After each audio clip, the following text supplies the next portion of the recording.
It started with a flicker. I remember standing by the kitchen window one ordinary Thursday evening, sipping lukewarm coffee and half watching the street. My neighborhood in Harrisburg, Pennsylvania, wasn't exactly known for excitement. Middle class, quiet, mostly retirees and families who waved out of habit more than interest. But that night, my eyes caught something strange. A faint, irregular flickering from the second floor of the house across the street. The empty house, the one that had been unoccupied for almost 7 years. At first, I thought it was my reflection dancing in the glass, or maybe a street lamp malfunctioning.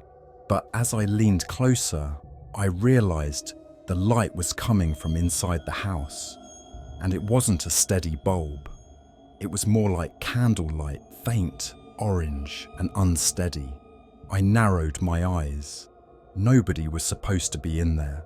The for sale sign had long since been taken down after too many years of disinterest, and the place had slipped into that odd state of not being condemned, but not quite alive either. It stood there like a memory everyone agreed to forget. That same night, maybe an hour later, I went back to the kitchen for a refill. I don't know what drew me to the window again, but something pulled me, like a quiet whisper. I looked up, and I swear to you, I saw her.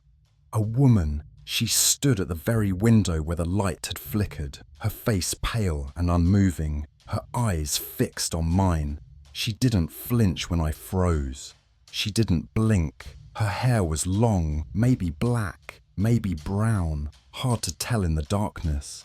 But her presence, it was wrong. She looked like she belonged to another time. I dropped the mug. It shattered against the tile, the crash echoing unnaturally loud in the empty kitchen. When I looked back up, she was gone.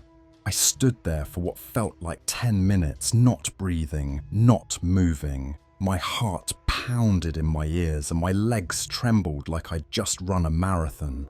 There was no sound in the house. None. Even the refrigerator had gone quiet, like it too was stunned. The next morning, I called the local police. Embarrassed, yes, but also disturbed. I didn't say, I saw a ghost, of course. I just told them I thought I saw someone inside the old Berman place. They humoured me and sent out an officer, young, polite, and clearly skeptical. He checked the doors, the windows, even peeked inside. No signs of forced entry, he said. No one's been in here. Dust everywhere. No footprints. He chuckled like he was trying to put me at ease. Probably just shadows. Happens all the time. Minds play tricks on us. But my mind wasn't playing tricks. I knew what I saw, and later I realized something he didn't mention. Why was the side door unlocked when the rest of the place was sealed tight? That weekend, it got worse. Much worse. It was around 2:14 a.m. when I woke up to screaming. Not just any scream, the kind that jolts your entire body awake, that hits a pitch so raw and desperate you question whether it's human. I sat up in bed, breath stuck in my throat, and the scream came again and again. I rushed to the window. The sound was coming from the empty house. I swear I saw shadows, multiple ones, darting across the second floor windows. The light flickered again, and then silence. No echoes, no crickets. Just a thick, oppressive stillness, like the whole block was holding its breath. I tried recording it the next night. I left my phone on the windowsill, camera pointing straight across. When I checked the footage in the morning, it was corrupted. Black screen and static from 2:13 to 2:17 a.m. Exactly the time the screaming happened. My hands shook as I re-watched it again and again. I started digging. The town library had old records, faded newspaper clippings. The Berman house had a history that no one talked about. In 1976, a woman named Eloise Berman murdered her husband and son in that house, stabbed them both in their sleep, then set the room on fire. She survived. They said she was found wandering the hallway, burned, confused, whispering something about light in the walls. She was institutionalized. The house was left to rot. Over the years, kids would break in, dare each other to spend the night. One went missing in 1991. They never found his body. But what chilled me more was a journal entry I found from a retired librarian. They never buried the bodies, just sealed the house. It doesn't hold memories, it holds them. That Tuesday night, I made a decision I still regret. I walked across the street, armed with nothing more than a flashlight and a burst of foolish bravery. I stepped onto the porch. The wood creaked under my weight. The air felt wrong, like walking into a room moments after someone argued in it. The front door was locked, but the side door, left behind the garage, was ajar. Inside, the air was thick with rot and cold dust. The flashlight beam trembled as I moved through the hallways. The wallpaper peeled like old skin, and the floors moaned beneath me. When I reached the second floor, I saw it, the same room where the light had flickered, and it was lit. There was a hum in the air, a frequency I couldn't quite hear, but my teeth ached from it. The closer I got to the door, the harder it was to breathe, like the house itself was pressing in on me. Candles, maybe a dozen of them, arranged in a circle on the dusty floor. At the center, a chair, and on the chair, a mirror. Not just any mirror. It was old, cracked in places, and yet polished to an unnatural shine. And when I looked into it, God help me, I saw eyes. Not mine, not a reflection, but 100 other eyes, blinking, staring, twitching as if behind glass. My body wouldn't move. I heard whispers. No, not heard. Felt them crawling inside my ears. They were saying my name. And behind me, footsteps. Slow, barefoot, wet. I turned, but there was nothing there. But the mirror began to fog up, like someone on the other side was breathing on it. I don't remember leaving. I only know I woke up the next morning on my kitchen floor, covered in dirt and dust. My flashlight was gone. My shoes were soaked, but it didn't end there. Every night since, I see her, not just at the house, but in mirrors, in windows, in dark reflections. She watches, waits. My phone rings at 2:14 a.m. every night.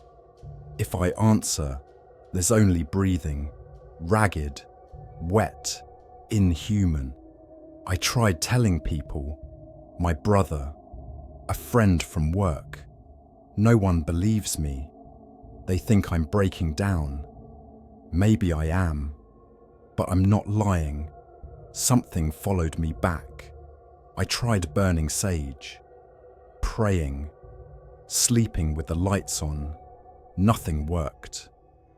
Last night, I caught my own reflection smiling when I wasn't. 3 nights ago, I boarded up every mirror in my home, covered all the windows. I haven't slept. My skin feels cold, even under blankets. I hear her voice just behind the walls, just beneath the floorboards. Last night, I went outside to get air. That house, the Berman place, it was gone. Empty lot, flat grass, like it had never existed. I stood there, mouth open, heart pounding. Then I turned around and saw the second-floor window of my own house flicker with candlelight.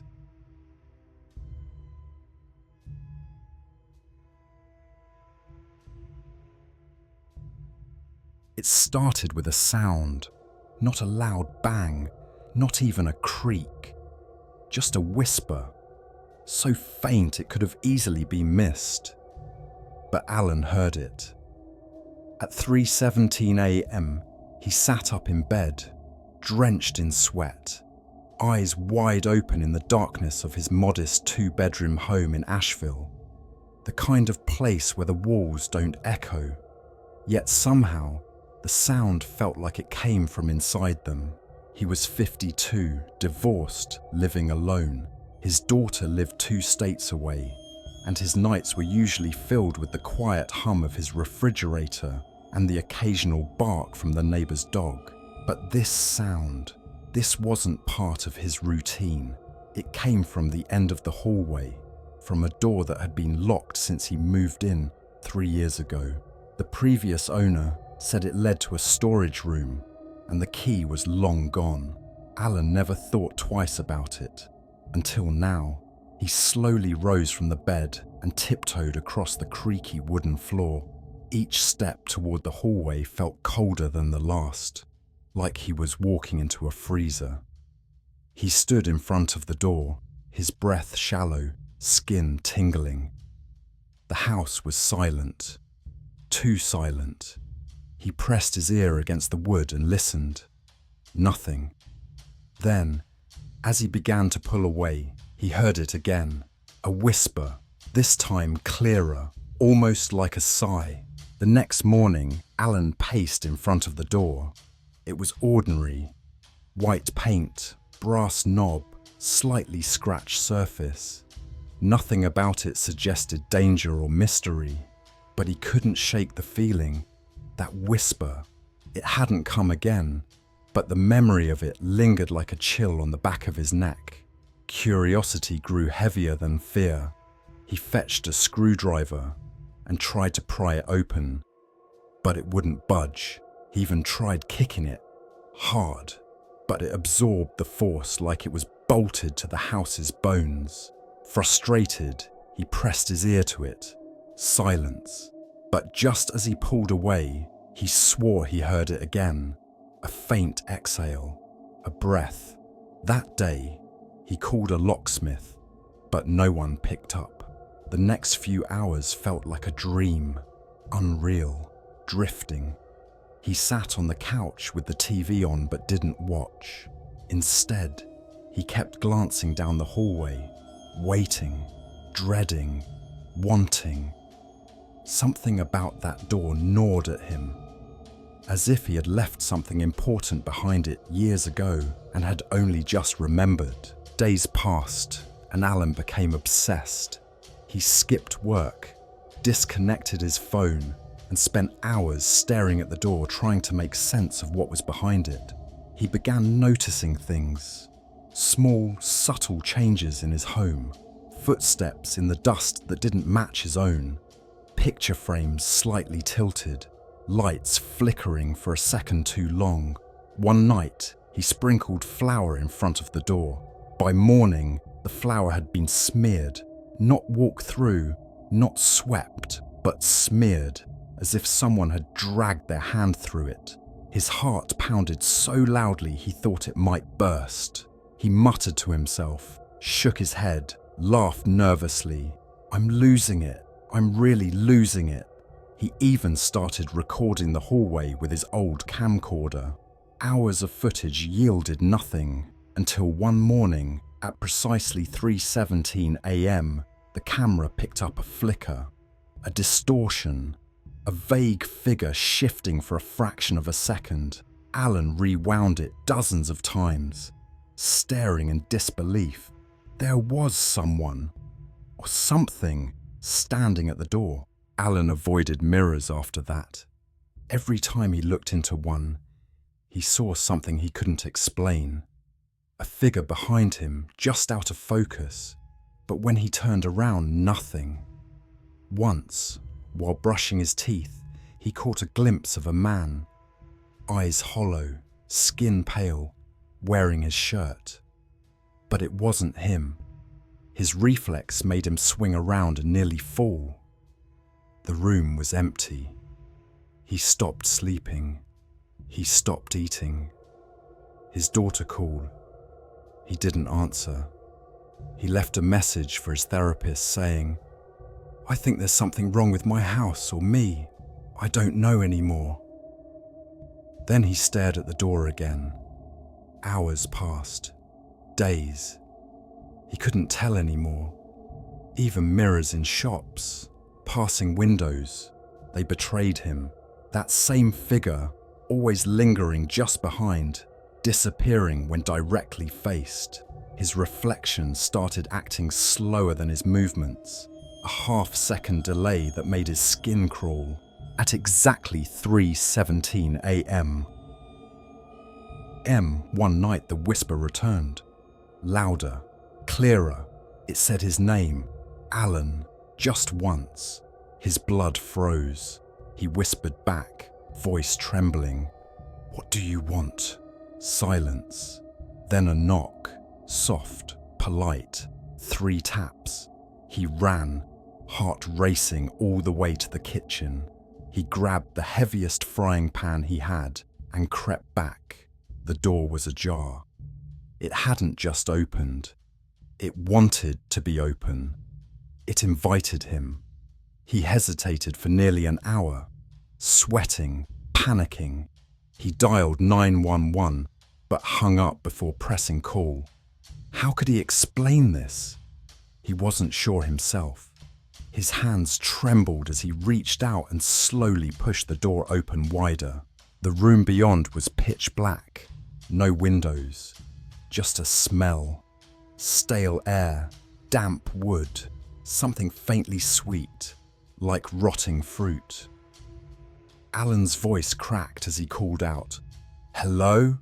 No answer. He stepped in. The floor creaked beneath his feet. He reached for the pull chain of an overhead bulb. When it flicked on, the sight nearly knocked him back. Dozens of photos of him lined the walls, sleeping, eating, sitting in his armchair, all taken from behind. None he remembered being taken.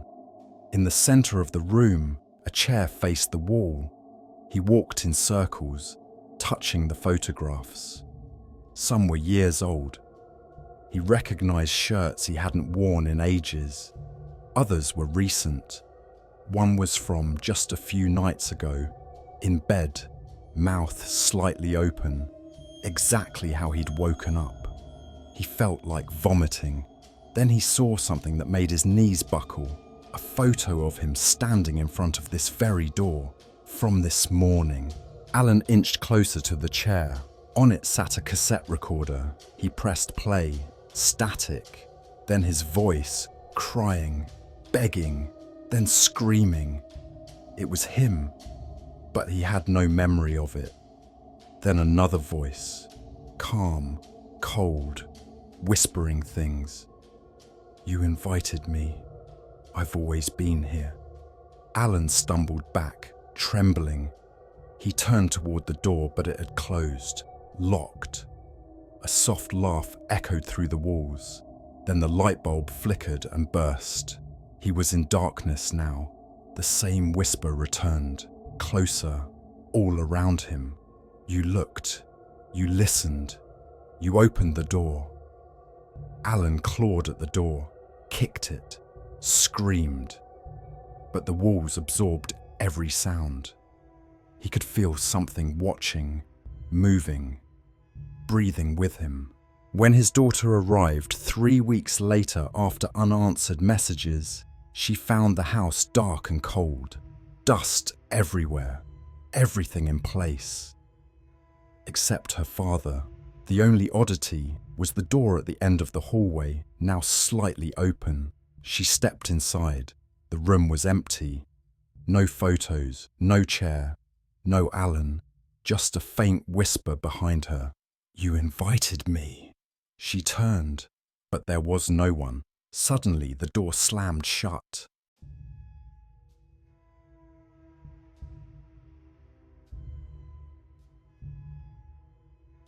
It was just after midnight when Thomas Hartley's phone rang. Not the usual chirpy ringtone, but a low, almost broken buzz, as if the phone itself hesitated to deliver the call. Bleary-eyed and half asleep, he reached for it without looking. Unknown number. He paused. Something in his chest tightened. It wasn't uncommon for him to receive late-night calls as a clinical psychologist. Former patients relapsing, families in crisis. But this felt different. He answered. The silence on the other end wasn't technical.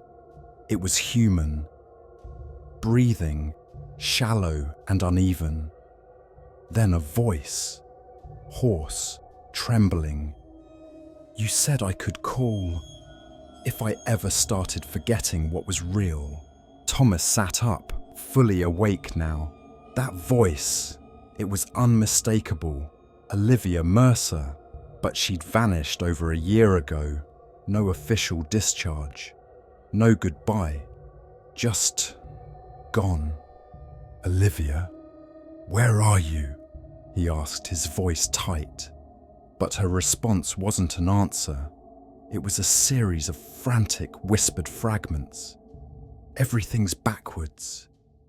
I wake up and I'm someone else. I hear my voice when I'm not speaking.